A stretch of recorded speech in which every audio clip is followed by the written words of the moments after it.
আসসালামু আলাইকুম। সবাইকে স্বাগত জানাচ্ছি গ্লোবাল ভিউজে। আপনাদের সঙ্গে আছি আমি সুরভি দিবা। আজ জানাবো আন্তর্জাতিক গণমাধ্যমে আলোচিত সংবাদ ও বিশ্লেষণ। পশ্চিম তীরের জেনিন শরণার্থী শিবির থেকে সোমবার একটি ভিডিও প্রকাশ করেছে ইসলামিক জিহাদের সামরিক শাখা আল কুদস ব্রিগেডস। ভিডিওতে এত বিপুল সংখ্যক ফিলিস্তিনি যোদ্ধাকে একসঙ্গে মার্চ করতে দেখা গেছে, যা এর আগে কখনো দেখা যায়নি। সম্ভবত সব ফিলিস্তিনি গ্রুপের সদস্যরা এই মার্চে অংশ নেন। ভিডিওটিকে তাৎপর্যপূর্ণ মনে করছেন বিশ্লেষকরা, কারণ এই বিশাল মার্চ ইসরায়েলের কাছে বার্তা পাঠানোর পাশাপাশি ফিলিস্তিনি কর্তৃপক্ষ বা এর সমর্থকদের কাছেও বার্তা দিয়েছে যে জেনিন এবং উত্তরাঞ্চলীয় পশ্চিম তীরের বাকি অংশে প্রতিরোধ সংগ্রামের সামর্থ্য অনেক শক্তিশালী। ২৮ আগস্ট জেনিন এবং পশ্চিম তীরের অন্য অংশগুলোতে হামলা শুরু করে ইসরায়েলি বাহিনী। এতে প্রতিরোধ যোদ্ধা সহ অনেক ফিলিস্তিনি হতাহত হন। এই অভিযান সফল দাবি করে ইসরায়েলি বাহিনী বলেছে, তারা পশ্চিম তীরের বিভিন্ন শরণার্থী শিবির এবং শহরের সন্ত্রাসী অবকাঠামোগুলো ধ্বংস করতে পেরেছেন। প্যালেস্টাইন ক্রনিকল জানিয়েছে, অভিযানে পশ্চিম তীরের বিভিন্ন এলাকার বিদ্যুৎ, পানি ও পয়ঃনিষ্কাশন ব্যবস্থা এবং ঘরবাড়ি, সড়ক, হাসপাতাল ও অন্যান্য বেসামরিক অবকাঠামো ধ্বংস করা হলেও ইসরায়েল কোন ধরনের সন্ত্রাসী অবকাঠামো ধ্বংস করেছে তা তারা সুনির্দিষ্টভাবে বলতে পারেনি। ইসরায়েলের সাফল্য দাবি যে নেহাত দুর্বল তা আল কুদসের ভিডিওর মাধ্যমে স্পষ্ট হয়েছে। গ্রুপটির বিবৃতিতে বলা হয়, পশ্চিম তীরে হানাদার সেনাদের বিরুদ্ধে প্রচণ্ড যুদ্ধ চলছে। সোমবার তুলকারেম শিবিরে তাদের যোদ্ধারা ইসরায়েলের দুটি সামরিক যানে আগে থেকে পুঁতে রাখা এক্সপ্লোসিভ ডিভাইসের বিস্ফোরণ ঘটান। দুটি ডিভাইসে সামরিক যান দুটিতে সরাসরি আঘাত হানে। তাছাড়া এদিন তারা আশকেলন এবং গাজা উপত্যকার চারপাশের ইহুতি বসতিগুলোতে বিপুল পরিমাণ রকেট নিক্ষেপ করেছেন। ফিলিস্তিনিদের সমর্থনে লেবাননের প্রতিরোধ আন্দোলন হিজবুল্লাহর সিরিজ অভিযান অব্যাহত রয়েছে। সোমবার সকালে ৮:১০টায় রকেট অস্ত্রের মাধ্যমে ইসরায়েলের মায়ান বারুচা সাইটে আঘাত হেনে দিনের অভিযান শুরু করেন তারা।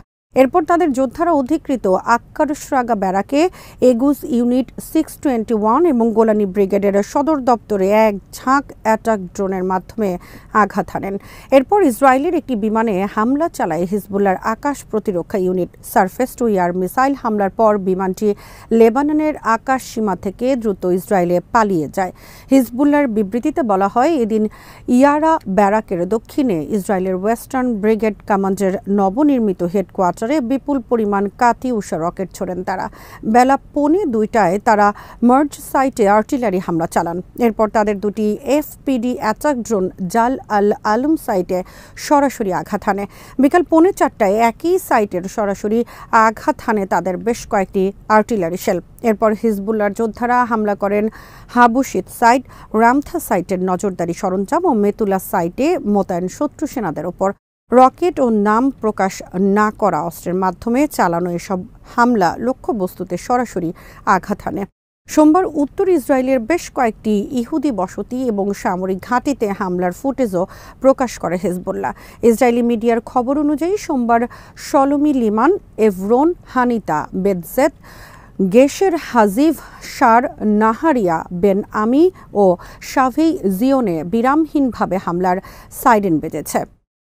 ইরানের পররাষ্ট্র মন্ত্রণালয়ের মুখপাত্র নাসের কানআনি বলেছেন, গাজা উপত্যকায় ইসরায়েলের চলমান অপরাধযজ্ঞ এবং সাম্প্রতিক যুদ্ধবিরতি আলোচনায় তেল আবিবের অতিরিক্ত চাহিদা প্রমাণ করছে ইসরায়েল বিজয়ের দিকে নয় বরং পরাজয়ের দিকে এগিয়ে যাচ্ছে। তিনি সোমবার তেহরানে সাংবাদিকদের সাপ্তাহিক ব্রিফিংয়ে বলেন, ইহুদিবাদী সরকার ক্যান্সার সৃষ্টিকারী একটি টিউমার এবং এই অঞ্চলে সকল শত্রুতা ও বিদ্বেষের কেন্দ্রবিন্দু। তিনি বলেন, গাজা উপত্যকায় বসবাসরত ফিলিস্তিনি জনগণের উপর ইসরায়েলি অপরাধযজ্ঞ এবং পশ্চিম তীরেও তাদের সাম্প্রতিক আগ্রাসন বিশ্বব্যাপী তীব্র ক্ষোভ সৃষ্টি করেছে।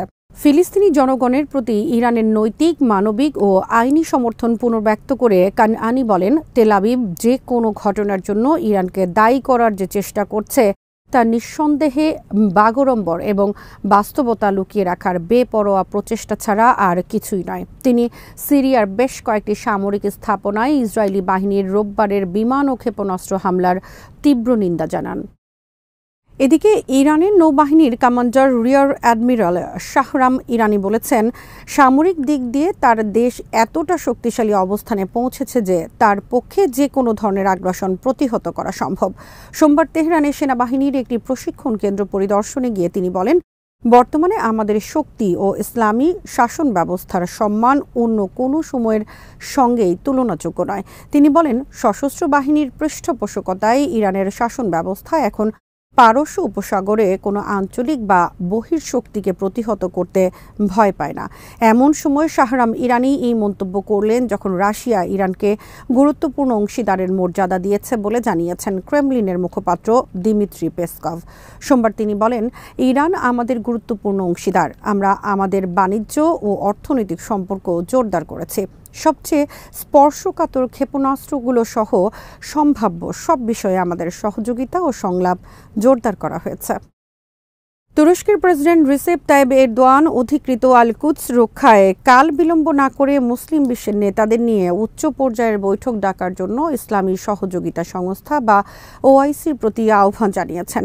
সোমবার এক বিবৃতিতে তিনি বলেন, জেরুজালেম রক্ষায় যে সংস্থার জন্ম, তাদের উচিত সময় নষ্ট না করে এখনই সেই লক্ষ্যে মুসলিম নেতাদের বৈঠক ডাকা। এরদোয়ান বলেন, তুর্কি বংশোদ্ভূত মার্কিন অ্যাক্টিভিস্ট আয়েশা নূর আইগিসের রক্ত বৃথা যেতে না দিতে যত ধরনের আইনি পদক্ষেপ নেওয়া দরকার তার সবই করবে তুরস্ক।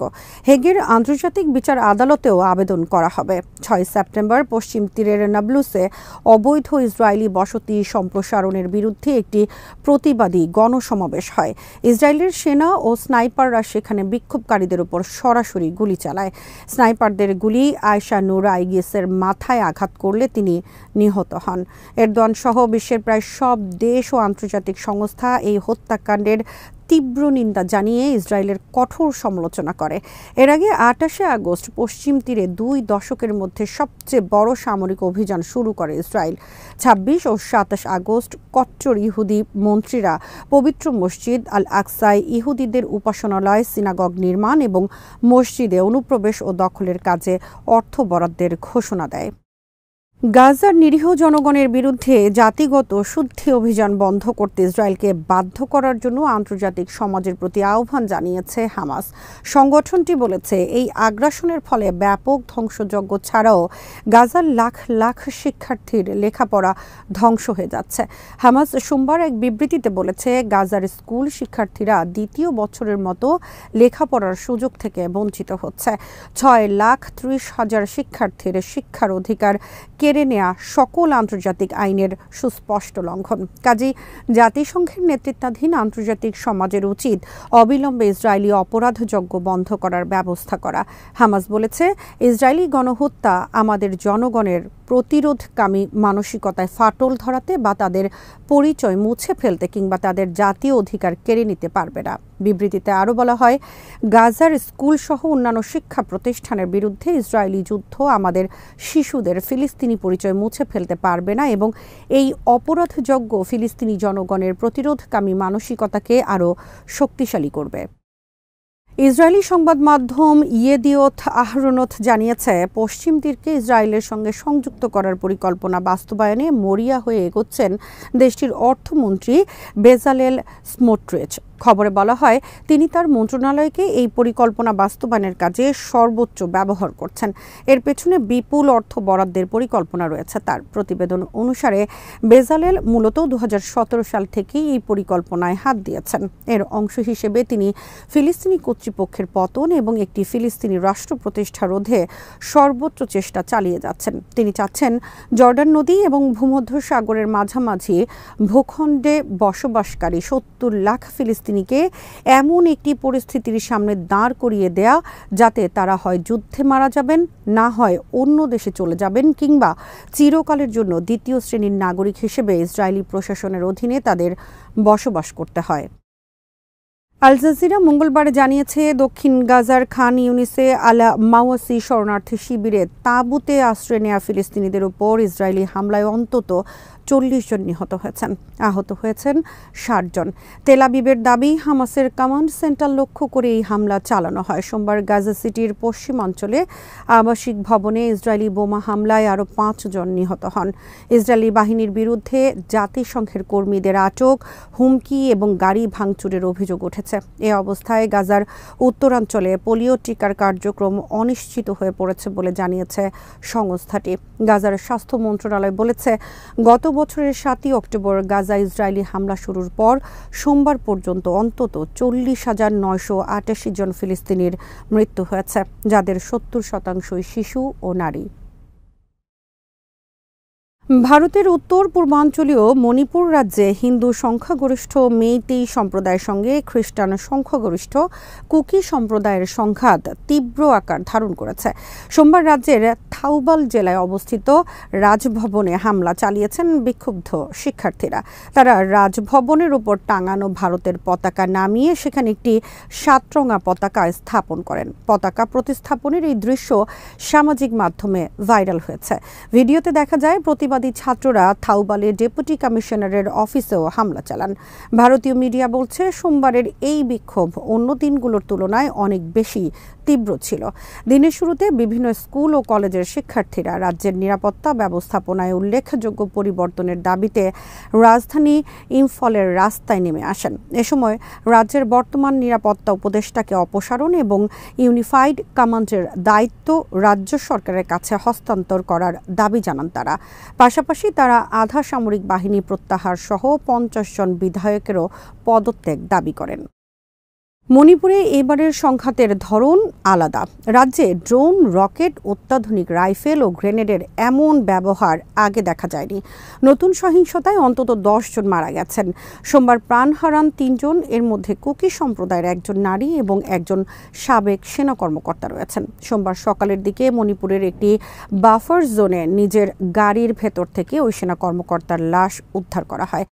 এদিকে পার্বত্য জেলা কংপোকপি ও চূড়াচাঁদপুরে প্রতিবাদ সমাবেশ হয়েছে। উপত্যকায় ছাত্ররা রাজ্য থেকে কেন্দ্রীয় বাহিনী অপসারণ এবং আদিবাসী সম্প্রদায়ের সুরক্ষার দাবিতে বিভিন্ন অংশে, বিশেষ করে থাউবাল এবং ইম্ফলে প্রতিবাদ সমাবেশ করেন। গত বছরের মে মাসে বিজেপি সমর্থিত মেইতেই এবং কুকিদের মধ্যে সহিংসতা শুরু হয়। ওই সহিংসতায় 2 শতাধিক মানুষের প্রাণহানি ঘটে এবং প্রায় 50,000 মানুষ বাস্তুচ্যুত হয়েছিলেন। সংবাদ মাধ্যমগুলো বলছে, গত সপ্তাহে হামলায় রকেট, ড্রোন ব্যবহার দেখে চমকে যায় প্রশাসন। তারা খুঁজতে থাকেন কিভাবে এসব অস্ত্র পেলেন কুকিরা। গোয়েন্দাদের ধারণা, মিয়ানমার সীমান্তের কাছের কয়েকটি জায়গায় বিদ্রোহীদের ঘাঁটি আছে অস্ত্র উৎপাদনের কারখানাও। মণিপুর পুলিশ অভিযান চালিয়ে কিছু অস্ত্র উদ্ধারও করেছে, যেগুলোর ফায়ারিং রেঞ্জ অন্যান্য সাধারণ অস্ত্রের চেয়ে বেশি।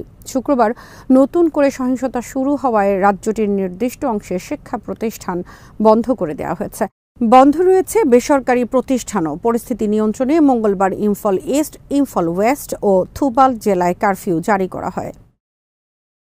ইউক্রেনের পাঠানো 70টিরও বেশি ড্রোন ভূপাতিত করেছে রাশিয়ার আকাশ প্রতিরক্ষা ব্যবস্থা।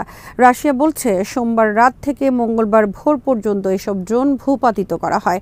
এর মধ্যে মস্কোর আশপাশের আকাশে ভূপাতিত করা হয় 12টি ড্রোন। রাশিয়ার ব্রায়ানস্ক অঞ্চলের গভর্নর আলেকজান্ডার বোগোমাস টেলিগ্রামে বলেন, ইউক্রেনের সীমান্তবর্তী এই এলাকায় শত্রুপক্ষের 59টি মনুষ্যবিহীন আকাশযান ধ্বংস করা হয়েছে। মস্কোর মেয়র সের্গেই সোবিয়ানিন টেলিগ্রামে বলেন, মস্কো অঞ্চলে 12টি ড্রোন ভূপাতিত করা হয়েছে। ইউক্রেনের এই হামলার পর মস্কোর আশপাশের 3টি বিমানবন্দরে ফ্লাইট ওঠানামা সাময়িকভাবে বন্ধ করে দেওয়া হয়। রুশ সংবাদ সংস্থা তাসের প্রতিবেদনে বলা হয়, মস্কোর দক্ষিণে তুলা অঞ্চলে ইউক্রেনের আরও 2টি ড্রোন হামলা ঠেকিয়ে দেওয়া হয়েছে। ইউক্রেন ও রাশিয়া নিয়মিত পরস্পরের ভূখণ্ডে ড্রোন হামলা চালাচ্ছে। বেশিরভাগ সময় রাতে এসব হামলা চালানো হচ্ছে। আজ এখানেই শেষ করছি। সবাই ভালো থাকুন, সুস্থ থাকুন আর দেখতে থাকুন বিডি ভিউজ। চ্যানেলটি ভালো লাগলে সাবস্ক্রাইব করুন, সংযুক্ত থাকুন আমাদের ফেসবুক পেজে। আল্লাহ হাফেজ।